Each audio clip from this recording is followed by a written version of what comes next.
गोविंद शिल्प घेऊन येत आहे 79 ट्विन बंगलोचा भव्य दिव्य पंढरपुरातील एकमेव प्रकल्प। आमच्या प्रकल्पाची वैशिष्ट्ये मनाला शांती देणारं महादेवाचं मंदिर, मुख्य रस्ता सुमारे 30 फुटांचा, अंतर्गत रस्ता सुमारे 20 फुटांचा, ग्रामपंचायत योजनेचा प्रत्येक बंगलोजला स्वतंत्र नळ, सांडपाण्याची सुरक्षित विल्हेवाट, सर्व टाइल्स ग्लॉसी आणि नामांकित कंपनीच्या, सर्व स्टेअर, खिडक्या, चौकटी सुपर ब्लॅक ग्रेनाइट, दोन्ही अटॅच बाथरूम पूर्णपणे टाइल्स, पंतप्रधान हर घर नल योजना पूर्णत्वाकडे, बाथरूम, बेसिन, किचन, सीटू फिटिंग्स हे जगवार कंपनीचे, स्टील वर्क पूर्णपणे जिंदाल कंपनीचे, 1000 लिटर पाण्याची टाकी, 150 लिटर सोलर वॉटर हीटर सोबत वॉटर प्युरिफायर, प्रत्येक बंगलोजला स्वतंत्र पार्किंग, दर्शनीय भाग पूर्णपणे डॅटो टाइल्स, टाटा प्रवेश कंपनीचे आकर्षक भक्कम दरवाजा, फुटी उंचीचे सुरक्षित कंपाऊंड। मग विचार काय करताय? गोविंद शिल्प, पत्ता गट नंबर 95, हॉटेल अंगण शेजारी, टाकळी रोड, पंढरपूर। ताज्या घडामोडी पाहण्यासाठी आमच्या YouTube चॅनलवरील PVR म्हणजेच पंढरी वार्ता या न्यूजला सबस्क्राइब करा आणि शेजारील बेल आयकॉनवर क्लिक करा। शिरजी ताराचंद भाईचंद फडे हे नाव गेल्या अनेक दशकापासून पंढरपूरच्या नव्हे तर या सोलापूर जिल्ह्याच्या व्यापारी वर्तुळामध्ये खूप प्रख्यात असं नाव समजलं जातं। पंढरपूर कृषी उत्पन्न बाजार समितीच्या आवारातही आपला त्या ठिकाणी व्यवसाय आहे आणि 30 मार्च गुढीपाडव्याच्या निमित्त आपण त्या ठिकाणी वीर ट्रेडिंग कंपनीच्या माध्यमातून एका नव्या पर्वा शुभारंभ करत आहात, याबाबत काय सांगाल? आमच्या आजोबा ज्यावेळेस होते त्यावेळेसपासूनच मी दुकानात बसतोय, म्हणजे वीर लहान असल्यापासून। थोडक्यात वीर आता 1 वर्षांनी मोठा जरी आहे त्यापेक्षा 1 वर्ष लहान असताना मी ह्या फर्ममध्ये बसण्याचा मला योग आला आणि आजोबांच्या वडिलांच्या तालमीमध्ये मी पूर्णपणे त्यांच्यात शिकून गेलेलो आहे। त्यामुळे आता मला काळाची जरूर भास लागली। मी आमच्या गुरूंच्या दर्शनाला गेलो होतो मागच्या आठवड्यामध्ये, श्री 108 विशुद्ध सागरजी मुनी महाराज यांच्या दर्शनाला गेलो होतो। त्यांनी मला सहज प्रश्न केला, विपुल भैया तुम्ही काय करता? तर मी काय करता मी विचारलं, कळालं नाही मला। तुम्ही जीवनासाठी पैसे मिळवण्यासाठी काय करता? तर मी त्यांना म्हटलं व्यापार करतो। मग त्यावेळेस म्हणाले, तुम्ही व्यापार करताना तुमचे भाव काय असते? मी म्हटले पैसे मिळवणेच ना। पैसे मिळवण्याचे भाव असून सुद्धा सध्या GST काय, एवढे टॅक्सेस आहेत, हमालांचा खर्च आहे, हमाल तर दर 2 वर्षाला टक्क्यावर वाढ येते, गडी टक्क्यावर वाढ येते, बँकेचं टक्क्यावर वाढते, साधं लोन घ्यायला गेलं 10 रुपयाचं तर तिथं चड्डी नाही तर बन्यान काढून घेते तारण म्हणून। तर अशा परिस्थितीत आपण व्यापार करून काय मिळत नाही तर काय करायचं? महाराजांनी म्हणाले, त्यासाठीच आपण पैसे मिळवायचे या भूमिकेतून काम करायचं नाही तर सेवा द्यायची ह्या भूमिकेतून काम करायचं।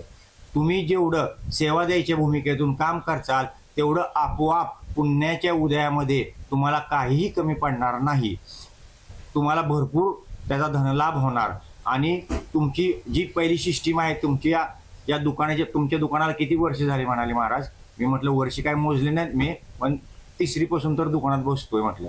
मग 3री पासून ज्यावेळेस तुम्ही दुकानात बसताय तर तुमचं गुडविल आहे ना, आज तुमचं ताराचंद भाईचंद फडेंचं गुडविल आहे, तुमचा व्यापार आहे। तर जो तुम्ही व्यापार केलाय त्यात तुम्ही जी काही वाढ करायची आहे तर ती सेवा देण्याच्या उद्देशाने करायची। त्यावेळेस मग मी नंतर ठरवलं, ठीक आहे महाराजजी म्हणतायत ना, तर आपण एक पाऊल टाकून तर बघू म्हणून विचार डोक्यात आला।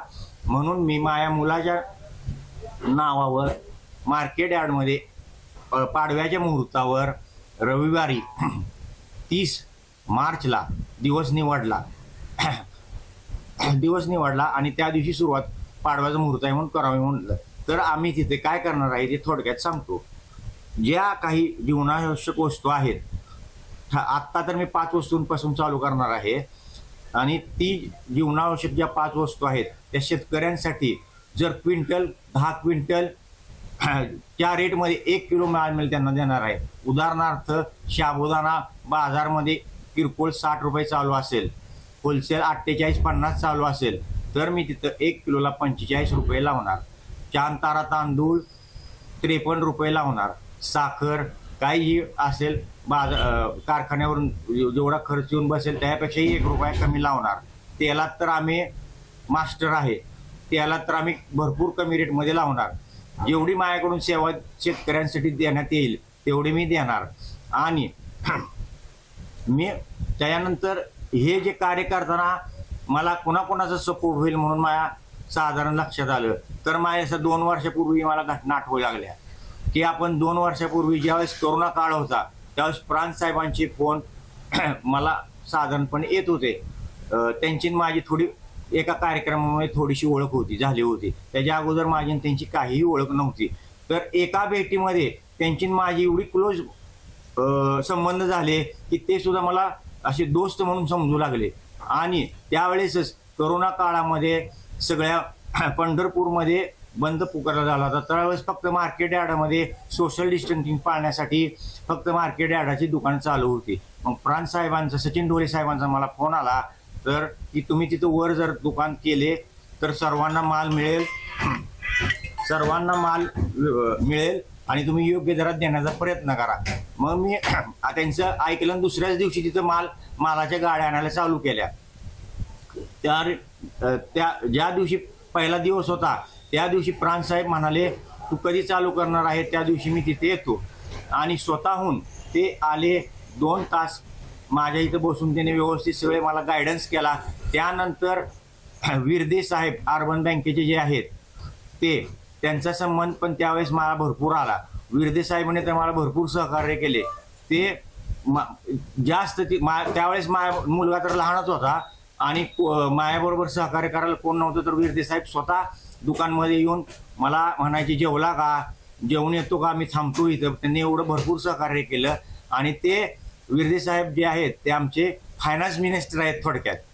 मग ते डोक्यात आल्यावर म्हटलं आपण यार्डामध्येच मोठी सुरुवात करू. आणि त्या हिशोबाने मी 30 तारीख निवडली.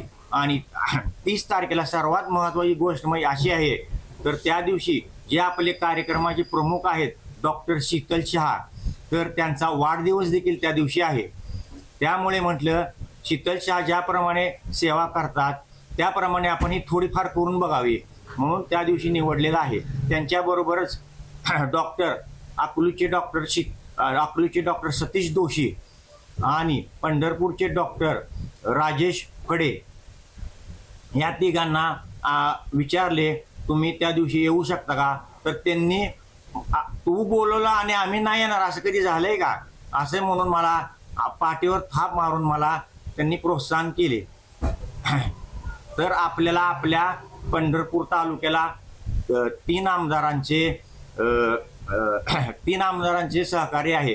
तर त्यांचे सहकार्य घेऊनच मी ही सुरुवात करणार आहे.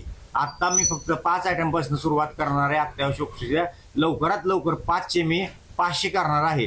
तर सर्वांनी मला ह्यासाठी आशीर्वाद द्यावे व ह्या सेवेसाठी सर्वांनी उत्स्फूर्त प्रतिसाद द्यावा ही विनंती.